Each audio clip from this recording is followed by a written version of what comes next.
My name's Alex Cooley, and today I'll be interviewing Donna Jean Ford. And can I please have you say your full name, date of birth, when and where you were born, and how old you are? You insist on how old I am. Okay. Yeah, I'm Donna Jean Ford. I was born on February 6, 1930. I was born in my grandpa and grandma Ford's home. Back then,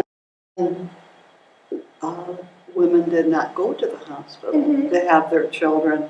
They either had them in their own home or the family's home or something. And I was born in grandpa and grandma Ford's home.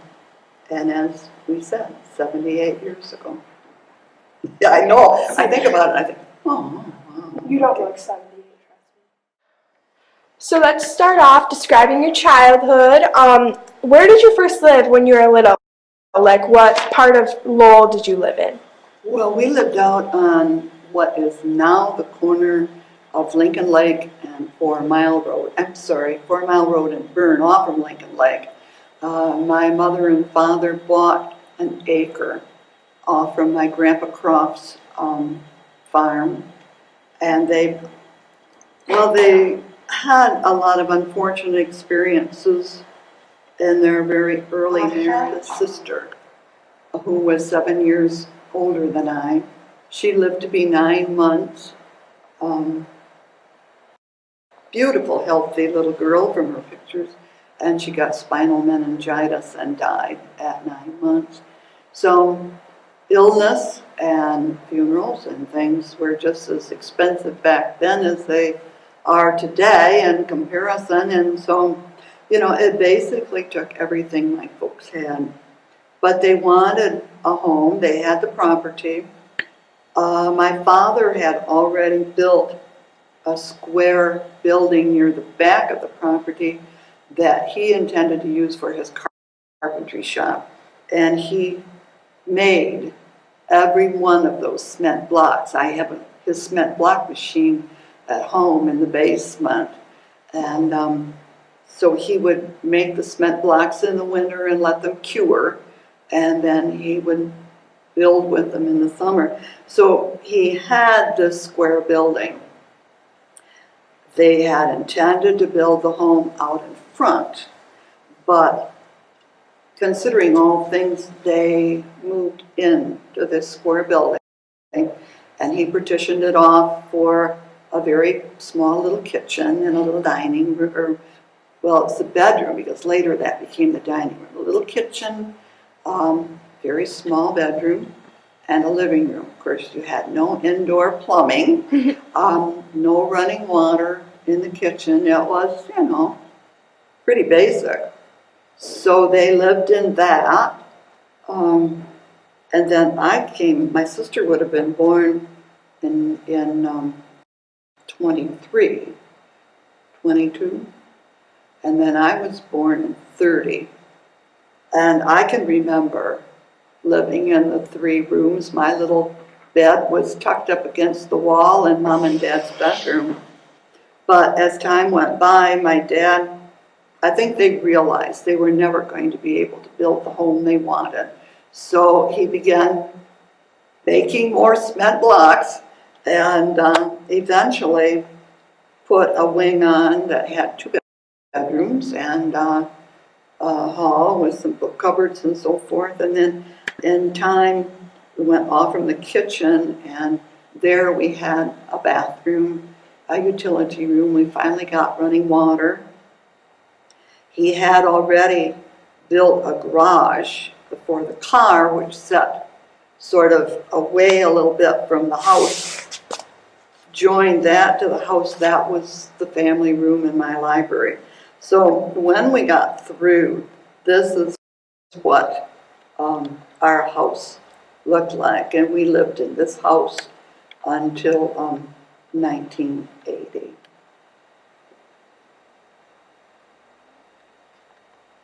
Okay. And where do you want me to go from here? Okay. I'll ask you another question. Okay. So describe your family. Like, were you guys close-knit, would you say, or were you guys kind of more independent? And we were really not that close with the Ford family.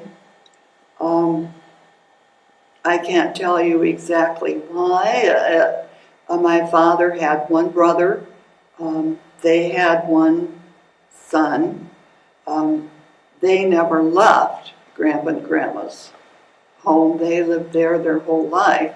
Where we moved then within a whole cluster. My mother's maiden name was Croft, and I feel much closer to the Croft family because I was brought up with cousins, and in case there was an illness in the family, we inherited whatever children there were for a few weeks, you know, and so I actually had some of my cousins in with me. So, yeah, closer to the Croft side. Mm-hmm. Now, describe your relationship between you and your parents. The what? The relationship between you and your parents. Okay, good. I was pretty much on a short string, let's put it that way. But I guess you have to consider it was the 30s. My folks were, you know, they were close to, let me see, 21. They were close to 30 when I was born. You know, they were brought up in the old way of doing things, and girls did not get out and do things on their own. And I really am sorry, I ended up with very few close friends at all. I was kept pretty much at home. I think I told you when I went to school, I was in a one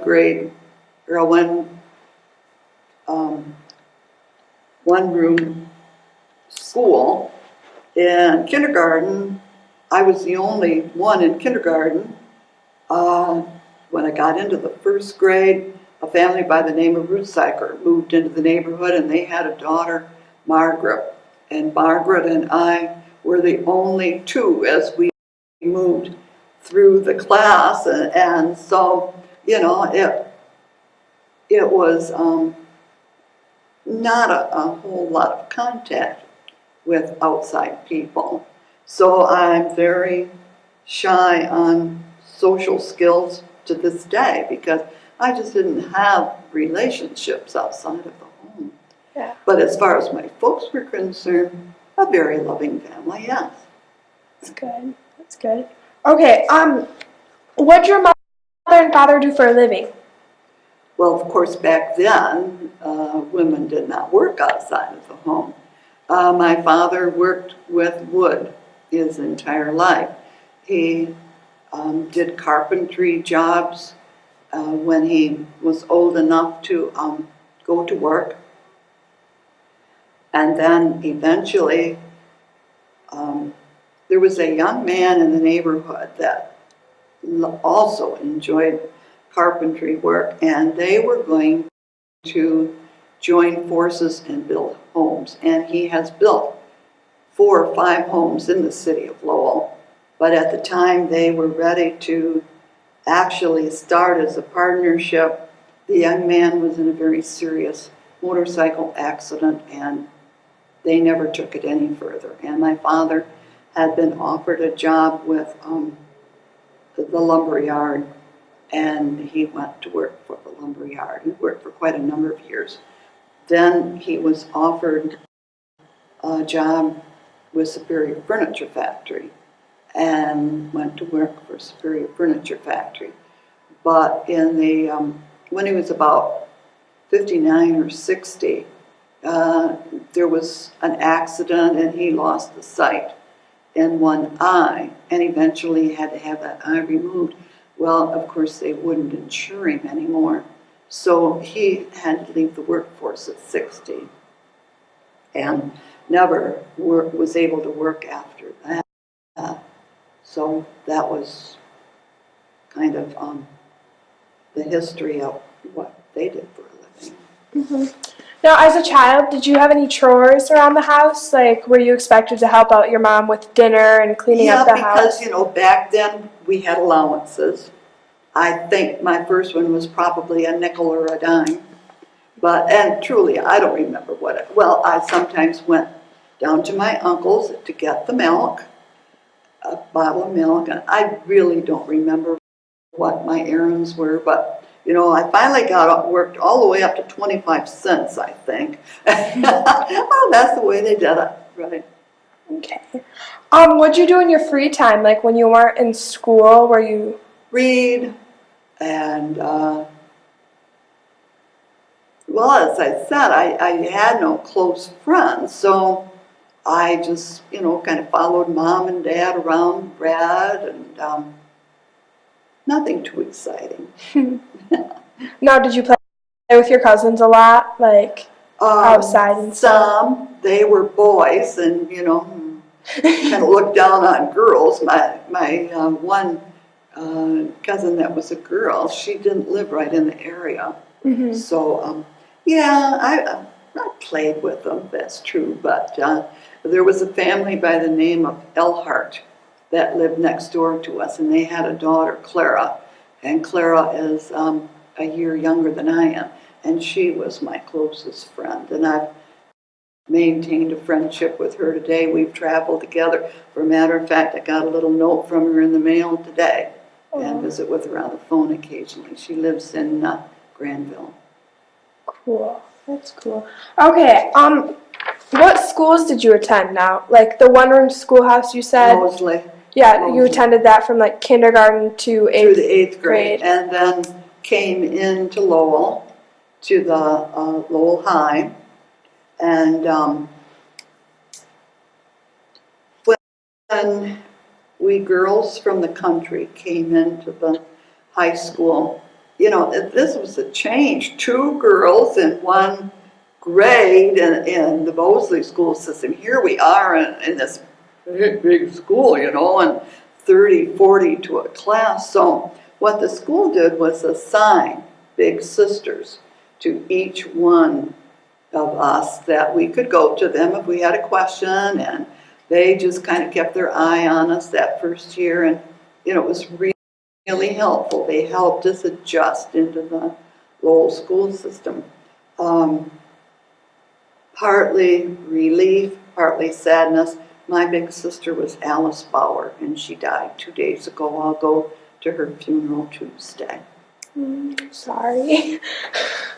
And if you want to know a little bit about the school, well, I wasn't in the grade, so you can't blame me for it. But we had 2 or 3 Latin classes, and Mrs. Roth taught Latin, and I can remember she stepped outside of the classroom for something. The kids got to fooling around, and I think they were throwing a shoe, if I'm not mistaken. I wasn't there. And she walked back into the classroom just in time to get it, and they had to take her by ambulance to the hospital. Well, that raised a bit of a ruckus, But, and then, of course, the most telling thing that happened when I was in high school, we had so many fires, and I don't have a photo of that. We had so many fires, and in 1944, the year I went into the Lowell school system, the school caught on fire during the Christmas break, and I'm thinking there was a certain amount of assistance to that, although I really don't know, and burned a good half of the school down, and it was a while before they could repair it. Fortunately, like the science department did not burn, which would have been a very expensive portion to rebuild. But as I mentioned to you when we talked before, the music department moved into the upstairs of what's the city hall. I didn't take home ec, but there was an empty home not very far from the high school. The home ec moved into that empty building. Well, I don't know, we were just all over Lowell, and they never really did get the school. I think in the back of their mind, rather than trying to rebuild what they had, I think in the back of their mind, they were thinking about a little bit something better long term. So the only good thing, I hate sports, I didn't have to take physical ed. Good. So we had that. Now, when you were in high school, what clothes did you guys wear? And Well, I had a very embarrassing situation. As I said, I had no social skills. I just desperately wanted to fit in. I wanted to look nice. So there was this darling dress on the cover of Sears or Montgomery. I can't remember which one, the catalogs. Well, Mom ordered it for me. I wore it my first day of school. Everybody recognized exactly where they had seen that dress, Oh, gee whiz. So, but, we wore dresses. No one wore slacks. The girls I'm referring to. Skirts and blouses, yeah, that was acceptable. Usually what we call saddle shoes. Anklets with the saddle shoes, as I remember. The boys, jeans and a shirt. How'd you wear your hair? What? How'd you wear your hair? Did you have long hair when you were little? No, I never really had long hair, no. Not like yours, no. Mine's not that long. No, okay. So, compare, if you can, compare and contrast Lowell's culture and society with when you were growing up to Lowell's culture and society today. How does it differ? Yeah. Lowell, for the most part, the merchants were friendly to the people coming in. I think that Lowell, I feel, was a little bit of a closed community. All in all, I think we felt welcome. We had just one situation that was not very good. My mother needed a new winter coat, and it was not easy to come by the money to buy the winter coat, and she got a new winter coat and she wore it until it needed dry cleaning, and she brought it into the local dry cleaner here, and when she picked it up, it looked like a dish rag, like you just wadded it up. I mean, it didn't hardly resemble a coat. And my mother, of course, said, something to the effect, well, what happened? Well, the woman just snapped at her and told her, how could she expect anything so cheap to come out looking good from dry cleaning? And well, my mother was crushed, and I was with her. And, I doubt if my mother ever got over that. But I have a little story that doesn't exactly go along with this. But, sometimes it's tit for tat. And I worked for Wittenbach Sales for a long, long time, and they were the oldest Pontiac dealer. Well, this woman that made this comment, she was a widow by this time, and she bought her cars from Wittenbach's. Well, but her disposition never improved any. And so one day she called, angry, all upset. She wanted somebody to get right up to her house right this minute. She had an appointment to leave, and she couldn't get into her car. She'd locked her car when she got home, and she couldn't get in. Well, they thought, well, that's odd, but the salesman went right up and did a double take when he drove into the driveway. She had been shopping in Grand Rapids. She had gotten into somebody else's car. It was not the same color. I think she probably had a 4-door. This was a 2-door.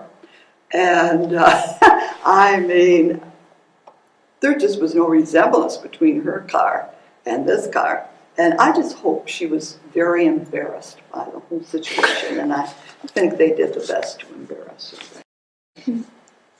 Now, when you were growing up in Lowell, you talked about there were a lot of floods in Lowell and fires besides just the high school fire. Can you describe those to me? Well,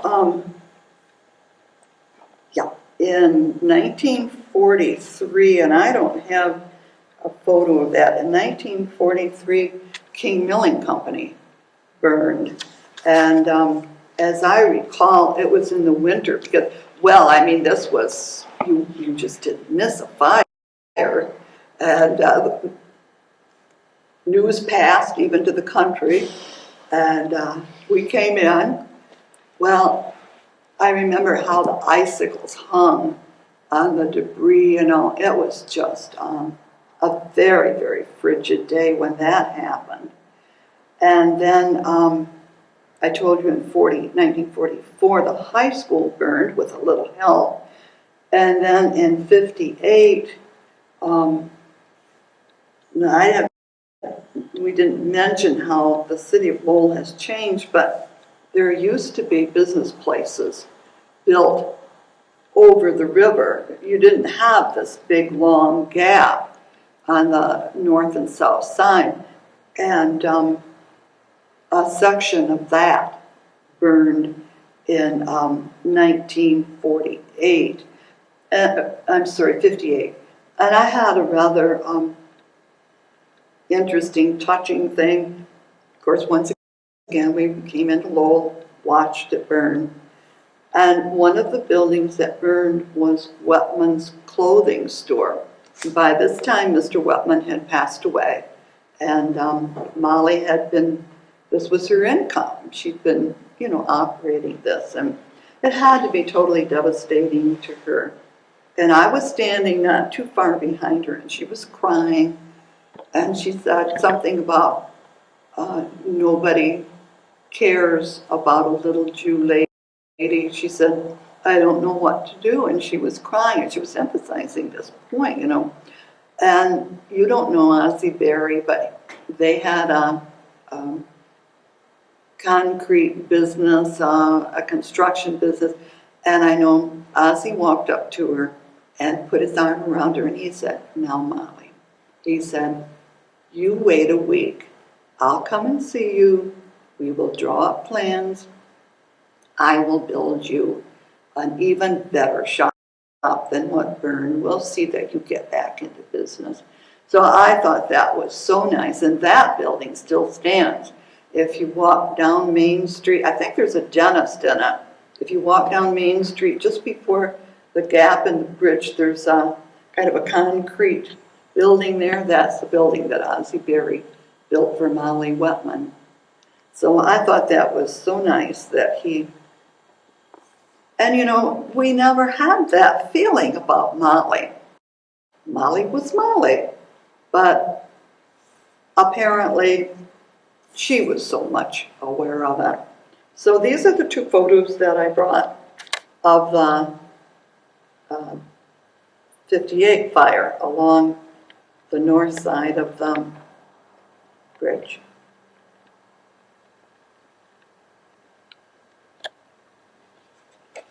And then in the winter of 1958, that was a bad year, Townsend's furniture store burned. Now that was on the south side where the antique mall was. And I, back in that period of time, I assumed they used wood and coal for fuel. And you know what started the fires? I wouldn't have any idea. And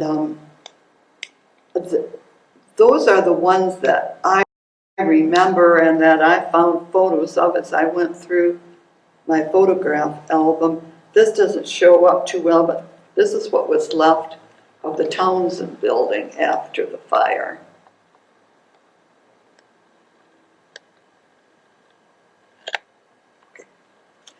So, floods. We must have put in a series of dams because, later, because in 1948, and I do have some pictures here, in 1948, the water was so high, it came over Main Street. And when my father worked at the lumber yard, he had to row in. We couldn't drive a car in. you kind of wonder, what's the purpose of going to work? Nobody's going to come down. They can't get down. But anyway, there were 2 or 3 days. This was the only way he could get into work. And then I remember Wes Roth had a furniture store, and that was on the south side. I'm not just for sure who's in that area now, but it had a basement. So when you walked in the building, there's this square opening in the floor with steps going down to the basement. In high water, that water came right up under the floor, and it was just like you had a little pool right there you were looking down into. And oh, can you just imagine cleaning this mess up almost every year until they did something about the dams? So excuse me just a minute, I have a little sinus problem. So I didn't really mention that there's quite a difference in the appearance of Lowell today. As we said, it was built up pretty much along. I noticed when I was looking at some old pictures, there were awnings out from the buildings. It was cozy, family, comfortable feeling. I'm sorry, I suppose it would be against some rule and regulation now, but they did really look nice. So I just remember some things about some of the building. G's Hardware was where Cousin's card shop is, and it was a beautiful hardware store, but more to my father's liking than mine. Then next door to them was Weeks's dry goods store. Now they carried ladies' clothing, and Lowell was really pretty much self-contained. You didn't jump in your car and run to Grand Rapids every time you turned around. That was a planned trip. It took all day, So there was women's clothing and Weeks's dry goods. And back at the time when I was young, ladies sewed, and Weeks's carried a large selection of fabric. And my mother made a lot of my clothes and almost all of her clothes. And you could buy bedding, about covered up. Then there was Coon's clothing, and that was men's clothing. And they covered everything but from dress suits to work clothes, and they did carry men's shoes, I think, as I remember. And they also had I don't think they called it a savings and loan. It was sort of like a bank, but it was more like a credit union, and you could deposit your money there, and they paid a good interest. And then in that same block was Hartman's drugstore, and what was kind of interesting to me, the country schools, of course, had to buy their books somewhere. I'm sure here in the elementary schools in Lowell, the books came to the school and you bought at the school. Well, Hartman Drug carried our school books, so every fall we would go and buy our school books from Hartman Drug. Then, in the same block, was Hazel Hoyt's hat shop. And of course, all of the ladies, mature ladies, wore hats. You did not step outside unless you had your hat on. Well, hats, were expensive, and my mother certainly could not afford a new hat. Many ladies couldn't afford a new hat every year. So Hazel retrimmed the hats. My mother would take her winter hat, and one year she might get a feather, she might get a flower, another year she might just get grosgrain ribbon, and every spring and every fall they would retrim the hats, and then maybe every, 3 or 4 years they could buy a new hat. And Hazel also carried women's clothing, children's clothing. On down And that building is gone now. It was the Kroger store. Well, in 1955, Mac Bonger went to work, opened the door to see he didn't have much left of his floor. The whole thing had fallen into the river sometime during the night with all of his goods and what have you. So that was a major catastrophe and a major rebuilding. You know, they built these on pilings and what have you, and the pilings, I suppose, rotted and gave away. And on down, one of the, this burned in the fire of, what did we say, 58, was Scott's Candy Shop. And it was a rather small building, but she made all of her own candy and made it there and sold. And of course, you know, that was very popular. Lowell had a nice shoe store, Hill Shoe Store. That was on the south side. I'm not for sure if there's something in that now or not. Christensen's drugstore, it was a drugstore and ice cream parlor. I have never tasted such wonderful sodas as they made. Fabulous. And you'd order a malted, you just didn't get a glass of malted. You got the whole thing, you know. You'd get one glass and then you drink that, and this would fill it about 2/3 again, you know. Oh, but what I especially remember, you know, as I said, money was scarce in our family. When my dad would come into town, I liked to come along with him, and we'd get in the old Model T Ford and head off for Lowell. And he always tried to make it a point to park somewhere near Christensen's drugstore.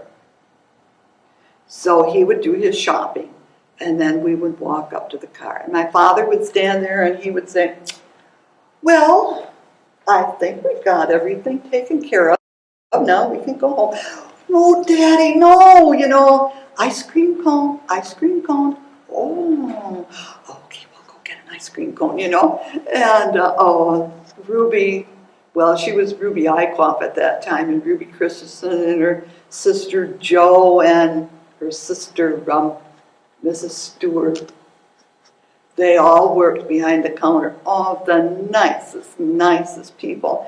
And they would see us come in, they'd make this big ice cream cone with the red cherry on top. And I can't remember whether it was a nickel or a dime, you know, but I know my father and I had this little thing we went through every time we came to Lowell. But I always had my ice cream cone. And then Wes Roth, who had Roth's Furniture Store, I mentioned his little pool every spring, he had the funeral parlor, and that's why it's still called Roth Gerst, because Mr. Gerst bought it from Wes Roth. But that funeral parlor was attached to the furniture store right on Main Street. And I wondered as I went through these things today where people parked when they came to a funeral. But I can remember, you know, going to many funerals. There was a young man, Humphrey Johnson, that graduated 1 or 2 years ahead of me, and he went into, I'm going to have to say it's the Air Force, and they had as I remember, they had a parachute practice, and I don't know what went wrong, but he was killed, and he was only, I don't know if he was 20 years old when he was killed, and I can remember going into that funeral home and closed casket, you know, and it was not that pleasant. And then the Strand Theater, which is now Larkin's, that was considered to be one of the most beautiful Art Deco theaters in Michigan. It was beautiful, and every time I go inside of it today, it just makes me feel kind of bad because it was so pretty.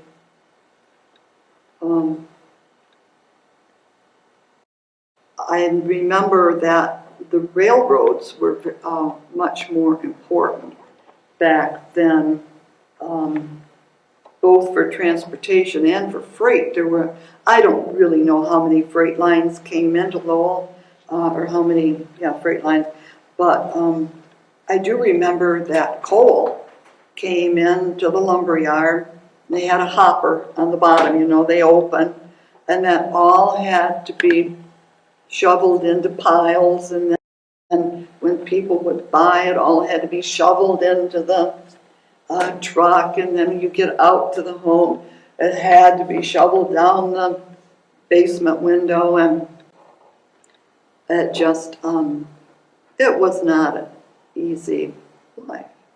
And then, of course, buses were more common. Well, it was understood when I went to high school that that was going to be it, and that I was to take all of the commercial courses they had available, because when I came out of high school, I was expected to go to work. I desperately wanted to go to college, and I think looking back on my life, that's the only regret I have, that I was not able to go to college. But, as we talked the day you came to see me, if you had a high school education back in the late 40s, it's equivalent to a college education now as far as finding work and so forth. So anyway, the word came down via my mother, you go out there and you get a job. So I talked to the lady in the superintendent's office. I filled in for her for the summer, and hoping that maybe she was going to retire and I'd get that job, but that didn't happen. So she said, well, you go up to Wittenbach Sales. They need somebody. Well, so I just pranced right in and said, I understand you need somebody in your office, and I believe I could be of help, and I'd like a job. Well, they reluctantly gave me a job, but I found out later they intended to fire me after a week, but they didn't know what a stubborn individual they had. But anyway, when we came to discuss wages, I wanted $25 a week. That's for a 40-hour week. And they would pay me $18.75 for a 40-hour week, and I figured that out on my little calculator.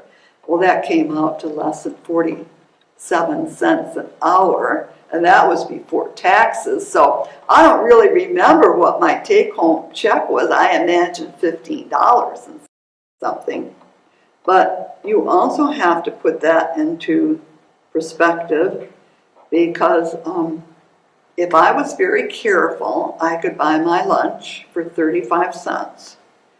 And if I ran a little short on gas and didn't have the money to fill the tank or anything, I could put $1. And I didn't pump it. Rich Beamer pumped. That was you didn't mess around with the pumps. They pumped for you. And I could buy $1 worth of gas without too much frowning, And I think I probably got around 3 gallons for that.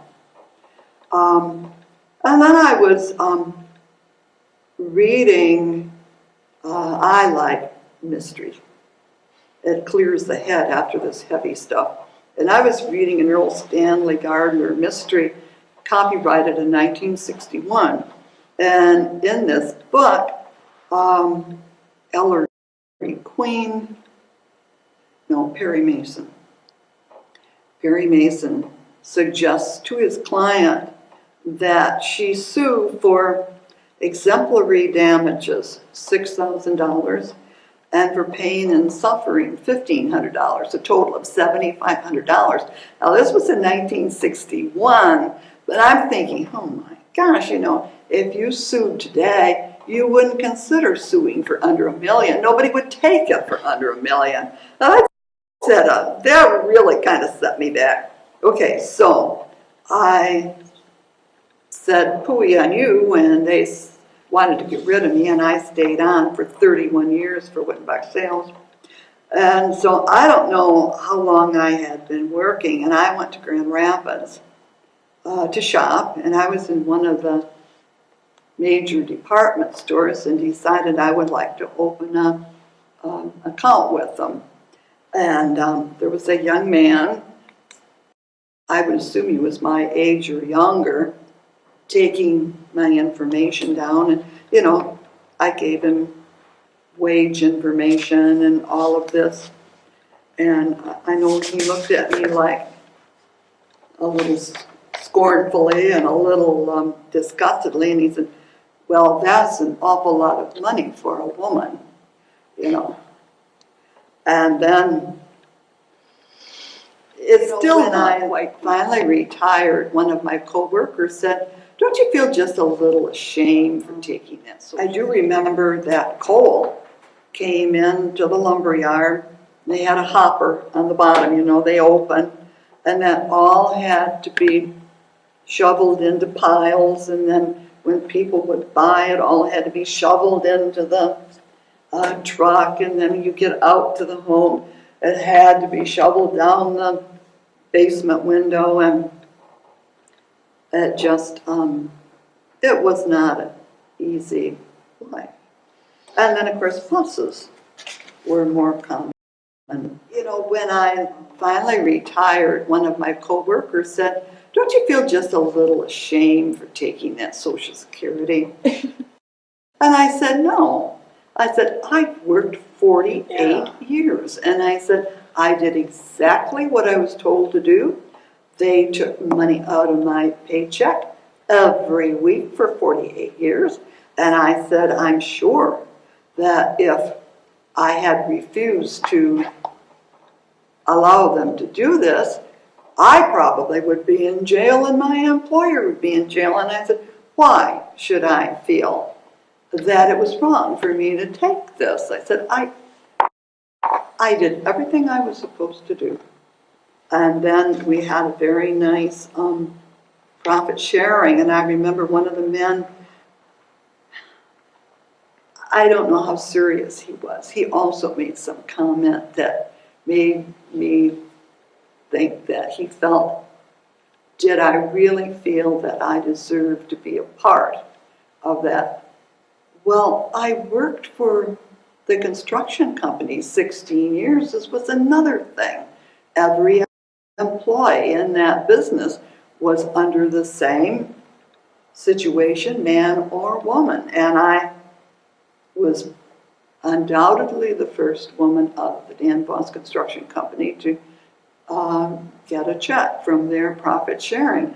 And I don't know whether that, I truly don't know whether that really got to him a little bit or not, but the feeling is still there. Yeah. You will run across it once in a while. And I remember, I don't know the circumstances, it was back at Wittenbach Sales. I was in my office doing my little thing, and a customer came in, and not into my office, but into the showroom, and I don't know what set him off, but he got very angry and was going on about women working and taking jobs and money away from men, you know. And I'm thinking, well, you know, my expenses are just exactly the same expenses as a man. How do you expect me to make a living? Why do you begrudge me a living, you know? It's hard to address some of these things. Okay, where do you want me to go now? Okay, do you have any significant childhood stories that you remember? Nothing really? When I swore at the chickens? Oh. Well, I just had a bad mouth at that time. I am scared to death today of anything with feathers on it. And I suppose I was not in school yet when I offered to feed the chickens, you know, out in the yard. They ran loose. Well, you get a pail of corn, the chickens recognize this, you know, and I'm taking off across the yard with my little corn, and the chickens are taking off behind me, and I dropped that pail of corn and swore at those chickens, And my father, I think it was my father, came up. He said, "You better go in the house and tell your mother what you did." And so I don't know whether I got the switch or what, but anyway, I do remember that because we've laughed at that an awful lot. No, Nothing really that. significant. What about, earlier you had told us about how your dad read to you every night? The what? How your dad read to you every night? Oh, my father was a very intelligent man. I wish he could have gone. He wanted to go to high school, and his parents refused him high school. But he was intelligent. And I loved to be read to, so every night I would get up on his lap. He would read me the stories over and over again until finally one night I'm up on his lap and I realize that he's turned the book over, and he's reading away, He's got this thing memorized by heart. And I said, "Daddy, turn the book over. You've got it upside down." I don't think I was in school yet, but that started my love for reading. And you saw my library. I have, every time somebody says, "Donna, have you made any arrangements for, to go somewhere when you can't take care of yourself?" I said, "I have 2 cats and 1,400 books. I'm not going anywhere." So, so anyway, my dad instilled the love of reading in me. So when we were in Italy, my cousin and I, we got down into Sicily, and this is what they call the Valley of the Temples. And you could stand out, like in a field, and all around were these remains of these temples. And I just think they're so beautiful. And I can't imagine the one, I've never been to Greece, but I can't imagine the one in Greece being any prettier than that one. And you see mosaic floors, We went to Pompeii. I never dreamed in my life I would walk the streets of Pompeii. And, there are mosaics and there are decorations on the walls and things. And there are a few remains of people, they were burned, covered with the volcano ash and lava and so forth, burned them and left this hollow. So then by filling this hollow space with some type of I don't know, it's concrete, you get the form of this person as they died.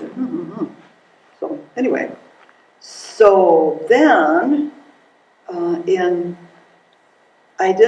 you're lucky I didn't make pictures of every trip. In 1998, the Meyer Gardens, had a trip to France that concentrated on the gardens of France. And one of the places we went was Monet's garden at Giverny, if I pronounced it correctly. I can't pronounce French. But it is just gorgeous. And when you walk through it, you just recognize his paintings. Okay? Mm-hmm. And beautiful. And they mentioned that he did not lay out this garden for a beautiful overall pattern. He laid it out in little beautiful segments so that he had little pieces that he could paint, rather than the whole thing. And it's beautiful.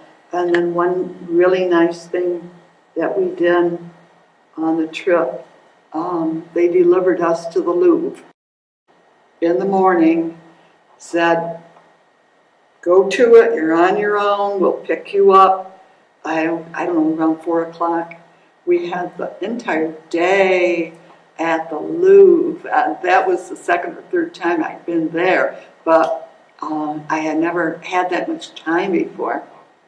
So I really felt that now I've seen a lot, that it had.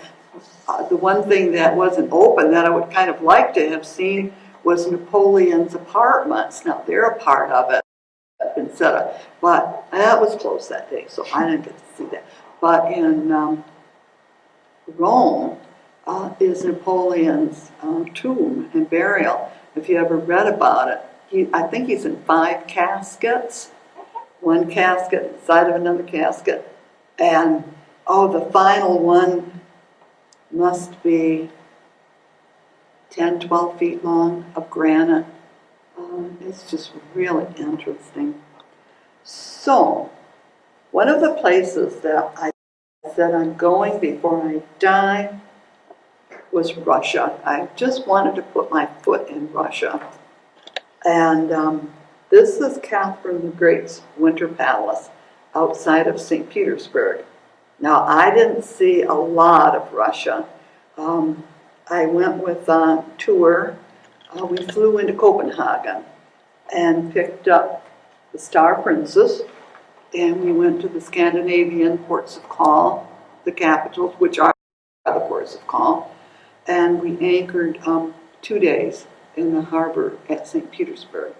And so we had 2 days there that we could sightsee, and never alone. We were always with a guide, whether that was a necessity, but it's best because we couldn't speak the language. Of course, I got lost in the Hermitage, and about a half an hour I couldn't find my group, and finally worked my way back out to where they had let us off. Unfortunately, that was not the place they were going to pick us up. But I waited and waited for probably 20 minutes, and finally somebody said, I know where she is, and they found me. Of course, I wasn't very popular with the rest of them on the bus, but I thought, poo on you, it doesn't really matter. So anyway, just to wrap up my little life history, we lived in that house in the country until 1980, and my mother had always wanted to live in Lowell. But Dad and I really liked the country, and hey, what were we going to pay for a house with? But in 1980,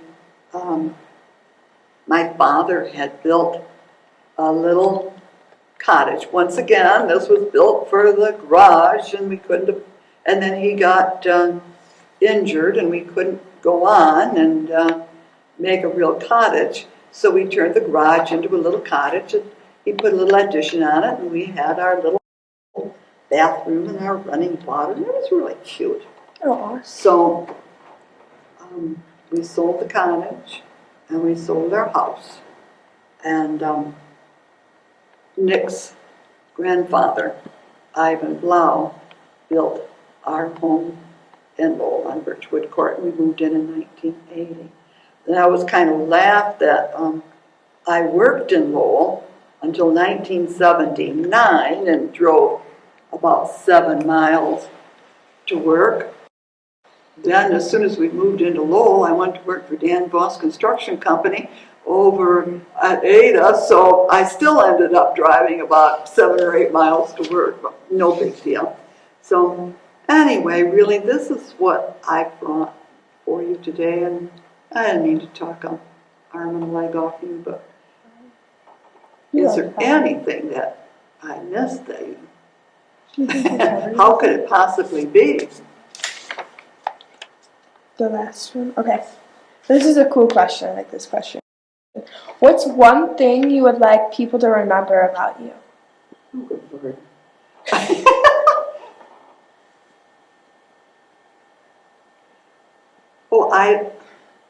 As I said, I have no social skills really, but I hope people remember that I really did try to be a part of things, and hope that once in a while